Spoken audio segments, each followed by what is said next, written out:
Assalamualaikum warahmatullahi wabarakatuh. Salam sejahtera untuk semuanya. Baik, selanjutnya kita akan menjelaskan bagaimana memasukkan entitas-entitas ke dalam sistem ini. Karena entitas-entitas itu adalah divisi-divisi atau orang-orang yang terlibat di dalam proses produksi dan order tentunya ya. Baik, ini halaman tutorial saya skip ya, karena isinya adalah bagaimana kita semua interaktif menggunakan sistem ini. Di sini di halaman tutorial ini akan muncul video-video yang sudah saya buat, dan di situ menjelaskan step-step di mana Anda dapat berlatih atau memahami bagaimana menggunakan sistem ini. Baik, kita skip, kita langsung ke data entitas ya. Data entitas seperti ini. Di sini ada beberapa entitas yang terlibat ya. Ada admin, buyer, produksi, pengasuh, supplier, bank, dan marketing. Ya, admin sini adalah divisi yang dapat mengakses sistem ini tentunya. Ya, divisi yang dapat mengakses sistem ini. Jadi setiap proses kerjanya juga dapat diinputkan oleh beberapa divisi yang ada di sini, cuman memiliki fungsi-fungsi yang berbeda. Di sini ada alat produksi dengan status login adalah produksi, marketing, dan super admin. Super admin tentunya dapat mengakses semuanya ya. Kalau produksi nanti ada beberapa selection yang tidak ada di super admin. Ya, tidak ada dalam produksi tapi ada di super admin gitu ya. Marketing ya tentunya hanya marketing nanti mungkin hanya ada PI, TPK seperti itu ya, atau invoice gitu. Jadi tidak semuanya diberikan akses, jadi ada pembatasan akses. Baik, bagaimana cara menginputkan admin? Cara menginput adalah dengan kita masukkan data di sini. Misalkan kita masukkan 444 nicknya, namanya Wandi, passwordnya 555. Kita pilih status loginnya, misalkan super admin. Status aksesnya adalah seluruhnya. Jabatan adalah super admin. Bebas ya, jabatannya terserah, ini coba pernah saja. Kita juga bisa masukkan foto, misalkan kita masukkan foto, sembarang saja fotonya. Foto ini simpan, maka fotonya tersimpan Wandi super admin. Nah, berikutnya kita bisa login menggunakan Wandi di sini nantinya ya, tidak menggunakan 123 super admin gitu. Nah, cara menginputnya begitu. Lalu bagaimana merubah password? Edit saja. Anda bisa merubah password ataupun namanya begitu, atau merubah foto misalnya, seperti itu ya. Itu cara kerjanya ya. Edit itu adalah untuk merubah, hapus adalah untuk menghilangkan data. Oke. Baik, kita lanjut selanjutnya. Di sini ada data buyer. Nah, ini ada data buyer.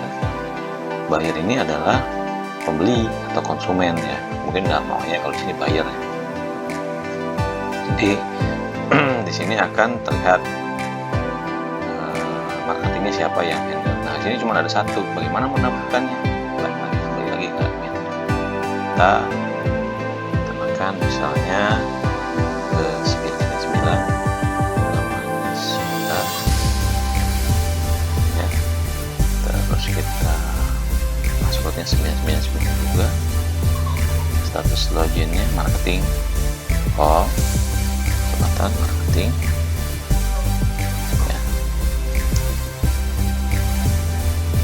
Gambarnya juga balik biar terlihat bedanya ya. Saya tidak punya stok gambar banyak. Oke, simpan ya, Sinta. Nah, itu untuk berubah dia agar tidak angka kita rubah di sini. Misalnya kita rubah angkanya menjadi Dewi misalnya.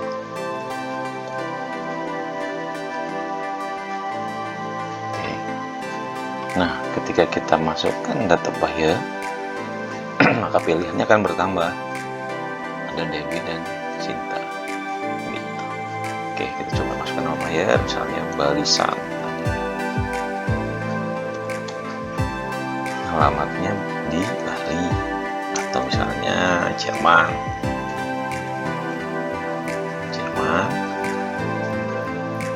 email misalnya balisan@gmail.com, nomor teleponnya sembarang saja lah ya, websitenya www.balisan.com, username-nya ini kenapa ada username dan password? Jika nanti kita ada pengembangan untuk login buyer, kita bisa manfaatkan. Kita masukkan saja satu. Tangannya tidak usah istri, simpan saja. Maka data barisan akan terinput di sini beserta detail-detail data tadi ya. Nah, sama fungsinya untuk edit, untuk merubah, hapus, untuk menghilangkan. Hanya saja ketika ini sudah memiliki PI atau order, hapus ini tidak lagi berfungsi karena dia harus memiliki history. Bagaimana menghapusnya? Adalah menghapus PI, order dan lain-lain ya. Akan sulit nantinya gitu. Oke, kita masukkan data kedua, misalnya Habi Vino misalnya. Alamatnya Australia. Ya. Negaranya Australia, emailnya habivino@gmail.com. Ini kita isi sembarang saja ya, sembarang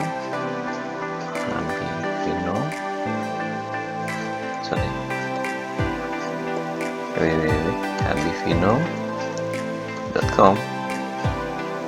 misalnya 333, diusahakan tidak boleh sama ya ini ya, karena nanti akan bertabrakan. Cinta. Oke, di sini ada dua buyer yang berbeda dengan dua marketing juga yang berbeda, seperti ini.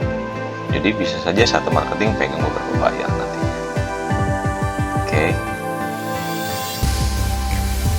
seperti ini ya. Nah, kita lanjut ke selanjutnya. Kita masukkan data pihak produksi. Di ini halaman super admin, kita inputkan dulu entitas-entitas ya.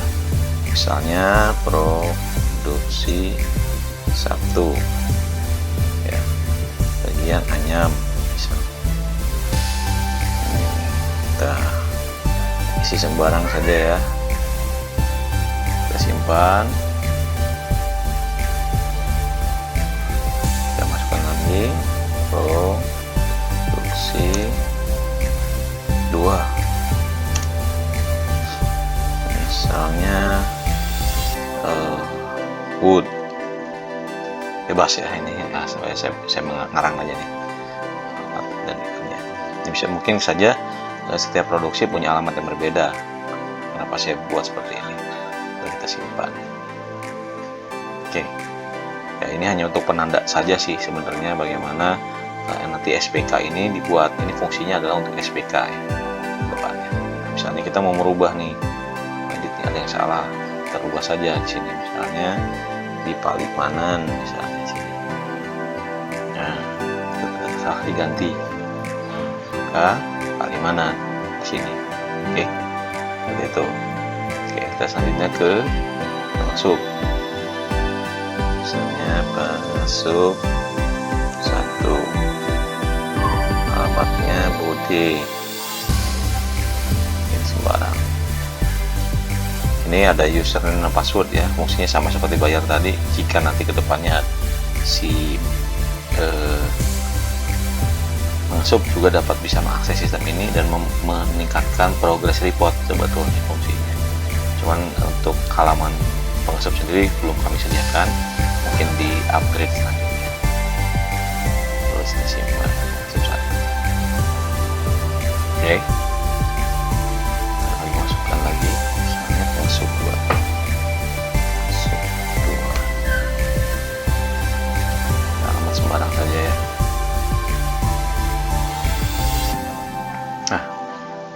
sudah masuk ya, seperti ini.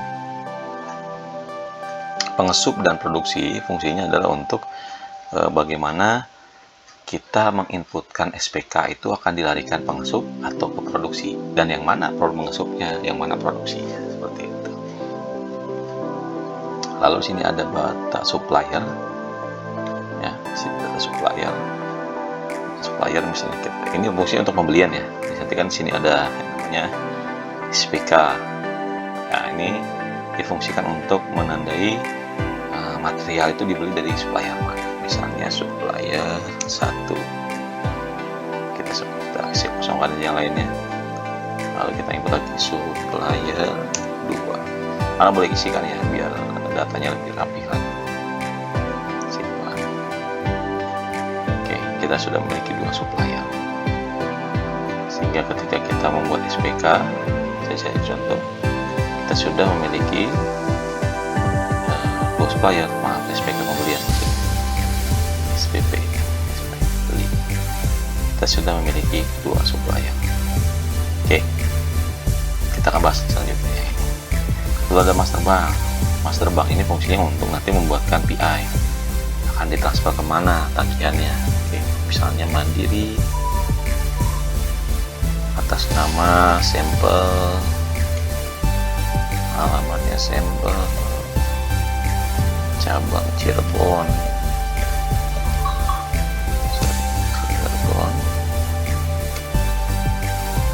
kan nomornya 33344455. Atau misalnya Permata, sampel cabang, misalnya Ciledug, bisa saja berbeda-beda ya, kan nomornya sembarang saja. Simpan. Kita mempunyai 2 akun bank yang berbeda, makanya terbesar. Oke, ini ada trouble, nanti kita perbaiki ya. Oke, ini sudah terisi. Ini edit untuk merubah, delete untuk hapus ya. Kita box sudah terisi. Lalu kita masuk ke dalam marketing. Ini sebenarnya tidak terlalu penting, ini hanya pada buat pendataan saja, karena sudah diwakili oleh sistem admin ya. Anda boleh inputkan saja, misalnya Dewi, kita punya alamat yang berbeda-beda ya, tidak sembarangan isi sini. Ya, ini seperti tidak terlalu ini, kita abaikan saja karena tadinya kita menggunakan sistem kepegawaian, ini yang akan dibutuhkan. Baik, mungkin itu saja untuk entitas yang terlibat. Kita sudah selesai mengisi seluruh data kebutuhan di dalam sistem di dalam sebuah proses entitas atau pihak-pihak yang terlibat di dalam proses. Baik, terima kasih atas perhatiannya. Assalamualaikum warahmatullahi wabarakatuh.